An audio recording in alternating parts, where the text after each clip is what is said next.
it makes a great addition to any adventures that's either large, medium, or small. So giving... Help me, please, help me! Permission to touch. They're coming!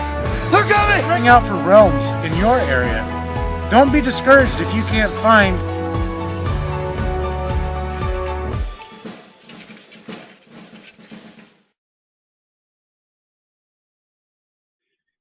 Greetings and welcome to another LarpCast. My name is Art Tenen, and we're here with Kim Fenger from Palnatoke out of Denmark. They are a weapons manufacturer for live-action roleplay, amongst other things.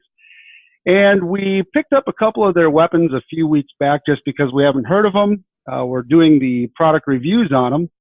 And we wanted to do an interview with one that is close to the company or was part of the original starting of the company. Is that right, Kim? Yeah, co-founder. Yeah. Co-founder, okay. And so we're going to do the LarpCast on that. So tell us, Kim, how did the company start? Well, actually, it started back in 2000 Okay. with Christopher Benson, and he saw he saw some of the competition's products and said, I can do this better. So it was kind of a side project. He had a special effects company. Oh, okay. Been doing special effects for movies and theater and entertainment for about 25 years. So he saw it as a personal test, perhaps, to try and make it more usable. Okay. He did. He worked with it for about a year, and then he went to the Essen Spielmesse in Germany to showcase them. And it seemed that he did something correctly. So because of all of the interest, well, he decided to proceed with it. And that's when actually I entered early on, helping him with the marketing material for the Essen Spielmesse. Okay. So that was actually the beginning.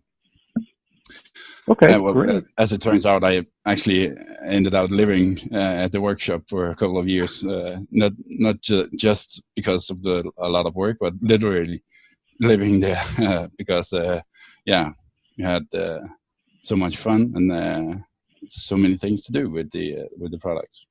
Right. Well, and that's just the amount of quality, and we've gone through a lot of different latex weapons from numerous manufacturers, and we're very impressed with how these blades are. It seems like the coating is much higher quality than what we've seen from the competition. Can you tell us a little bit about the coating on this? Yeah, well, the coating is industrial grade coating. We use the same techniques as the traditional latex product industry would use. Of course, we have adapted them to work with the foam. We do a lot of engineering in-house. Christopher Benson is an engineer himself, so we developed their glue and their top coating and also adapted the industrial coating techniques to a LARP environment. And we've used them in hot and cold. Left them. We put it through the grueling hot vehicle test, which is expose it to higher temperatures, and the lower quality latex weapons will instantly start to show discoloration, fading, and melting. Obviously, we don't advise keeping latex in any hot environment because that's not what it's designed for. But just having them side by side doing the hot vehicle contest showed that these held up even better than. And again, I'm thinking it's because of the industrial process that you guys have. Yeah, well, it's not only the latex layer itself; it's the top coating and the colors. We use colors from not your usual latex coloring systems that are available in do-it-yourself stores. You have they definitely last longer. your goal was to make them more vibrant, because you can see the coloring here is very nice. And a lot of times with the competition weapons, they'll start to fade, fairly quickly.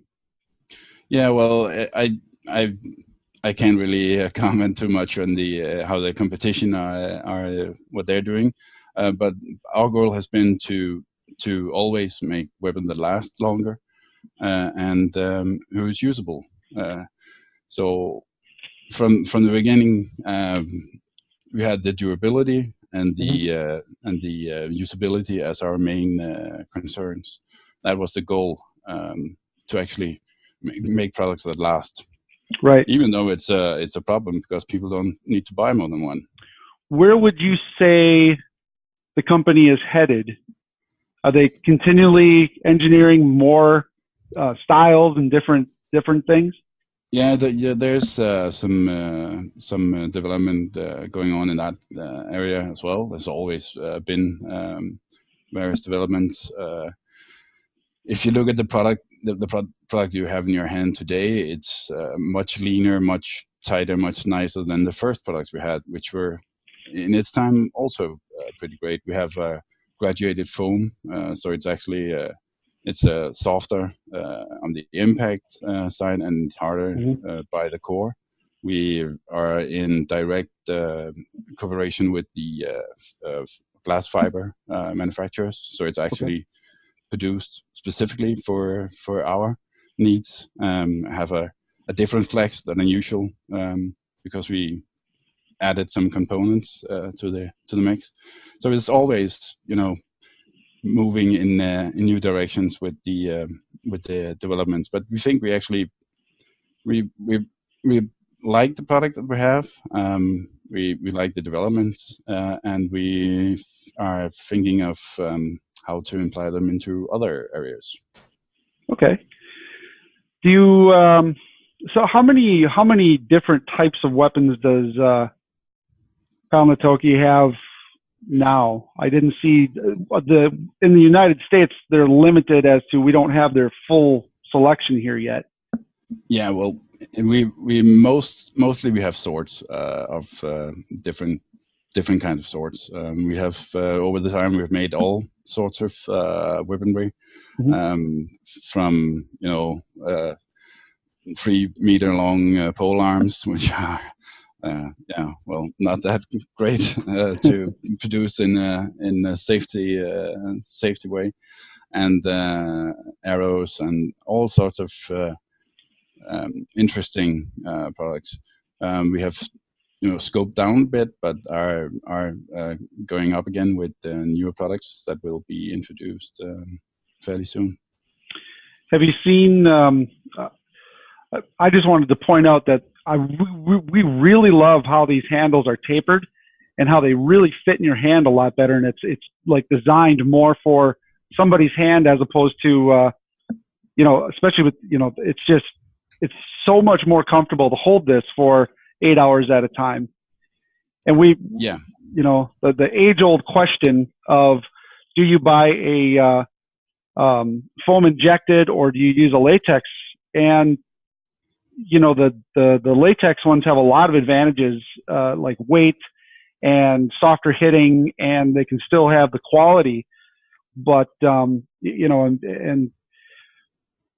there's always a constant battle between players as to what's better. So again, our LarpCast is just trying to point out some of the benefits that you guys have, and we're real impressed with the core quality, with the how everything is developed. And in some of our videos, we talked about flex with the core flex, and I think there's also a pretty big misunderstanding as to game systems will look at weapon flex negatively. Excessive flex is what they're really talking about. Yeah. And while on the opposite spectrum, having a weapon that's also too rigid can be just as bad. Well, so when we entered the market back in 2000, every latex weapon was made from square cores or H-shaped cores, and they were very rigid. And Well, there's a couple of things to it, because the square core or the H core, shaped core, it will start to tear down the foam from within. So you have the durability problem, a shorter lifespan of the weapon, but also you, of course, don't have the flex, which is part of the part of the solution, but it's also much easier to build a weapon from a square core, because you can just have 3 layers of foam, and one on each side of the core, and yeah, so it's a much more difficult process to use the round core. We have tried to develop and adapt the round core to meet a specific need where it has the flex, but it's not flaky. It's a very stiff sword. It won't bend just by looking at it. Right. You need to actually put in some energy to have it flex. But also we want it to flex when you put in that energy, because otherwise it will leave you with bruises. So right. And the kinetic energy is absorbed in the flex, and actually pushed back again towards you when you. But that's part of what we want. Right, and that's part of the weapon science that we're trying to help players understand, that without a certain combination of different techniques all the way through, most people don't realize when they buy a LARP weapon how much engineering actually has to go into that weapon to make it a quality product. It doesn't matter who the manufacturer is. And the ones like yourselves who have figured it out over years and years, and I'm guessing you went through tons and tons of prototypes and trial and error and just going to games, and it's a tireless process. One of the darkest periods in our history was when we actually got a bad batch of cores from one of the largest manufacturers in Europe. Okay. But they had a faulty batch, and we made about 700 swords. It was in the beginning of the company, and we actually sent them out, and they started coming back with breakage. So we actually had to switch all of them at no cost, except for myself. We were pretty nearly ruined at that point. But it's about the quality as well. We have always tried to establish a quality brand with reliance, that you can rely on the product, and we have always maintained that. So whenever it is some kind of faulty product, and there will always be, no matter how many safety, there will be that 1 in 1,000, or how our faulty margin is now. It's pretty low, because we tend to weed it out before they actually hit the market. We learned that the hard way, right? But yeah, and that's one of the reasons that we try to be involved in every part of the manufacturing. Yeah, keeping the standards is it's expensive, but it's worth it, I think. About the flexibility of the core, of course, we use different cores for different lengths of weapons. So they have a graduated flex. It's there's a lot of aspects. There's the weight. Because you have the weight distribution, you would always need a larger core for axe. Makes sense, because you have a different weight distribution. So, but what we one of the reasons that it's kind of fun when people are talking about the so-called whiplash effect. You do have that, of course. You will in some products, and but they haven't really been thought about. And when you take in account how few times you've actually been standing with a shield and was whiplashed on your arm and accepted it as a true hit, I mean, of course, there's the possibility. Had it been a real sword and a real shield, the shield would have broken. So you probably get hit on your arm anyway with the whiplash thing. So, well, there's all these things that you need to consider, and we've always and you can really take a pounding with our product. I know from experience. And it won't do well. It can Right. in the right or wrong hands, depending on it can give you bruises, of course, but you can take a pretty good beating without showing. Right. And the weapon can handle it as well. We put it through the test, hitting way harder than we should. We were taking full contact swings just to see if we could, damage the coating or damage the core or get the foam to rip. And we did it for hours and hours on end, and we couldn't get it to rip. So we do that before we do the product videos, so that we can, give a better recollection of, real time on the weapon. So. Well, it actually, some of the work started back when we did a batch of very chunky, soft foamed, small cord children's swords, because it was the first ever. So we hadn't really had time to do that much engineering. So we just, they can't be hurt in any way. So you have the smallest core, the most soft foam, and great layer of latex to keep it all in, and then and they were hugely successful because and amongst elders as well, because you could beat the crap out of people and nobody could feel a thing because it would flex like crazy. So that was part of the journey towards finding the right combination of flexibility and foam. We use different hardnesses of foam as well and we have the graduated foam within each product, and the flex. We also actually did graduated flex cores for longer swords. So you have a very stiff, by the hilt, and actually the tip has more flex because it's in this part of the blade.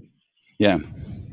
Also, the tip is reinforced for keeping the core safe. We never really endorse thrusting, because it's it's more difficult to make sure nothing bad happens. But if you do thrust, it's pretty likely that the core will never get exposed in either foam.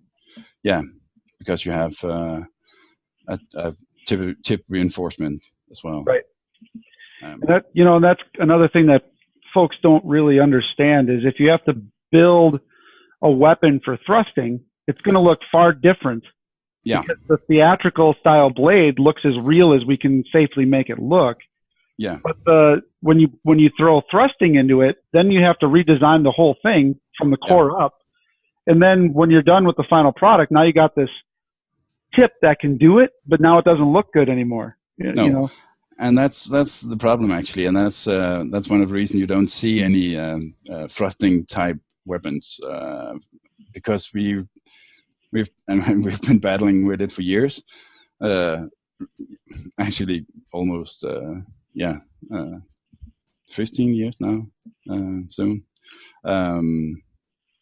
And the main issue is that you can't really get it to look good, and so because you need so much extra padding and extra graduate, and we've tried all sorts of crazy stuff with moving parts, and you should never build in moving parts in anything because that's safe way to hell.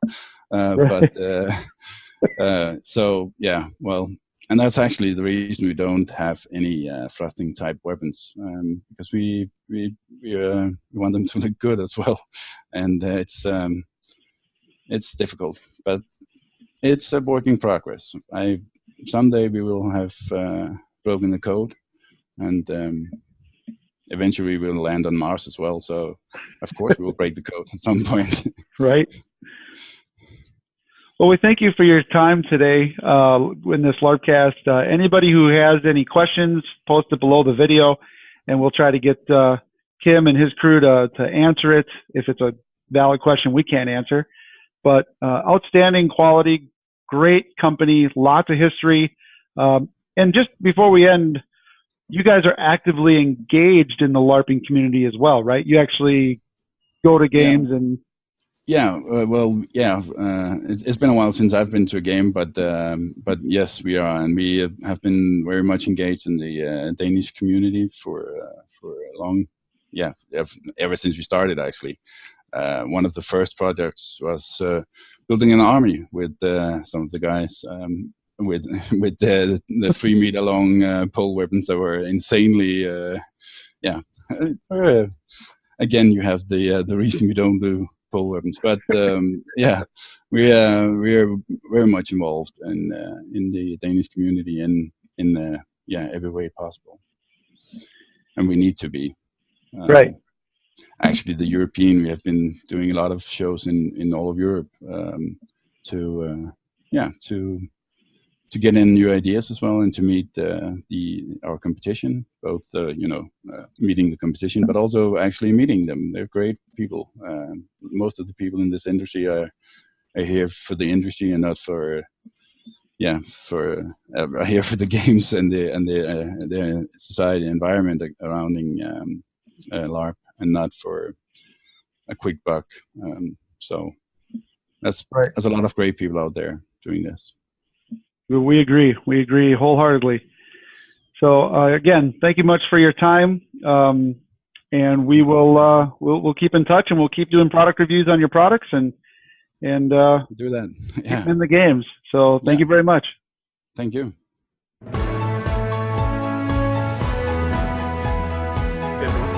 And it makes a great addition to any adventures that's either large, medium, or small. So giving Help me, please, help me! Permission to touch. They're coming! They're coming! Hang out for realms in your area. Don't be discouraged if you can't find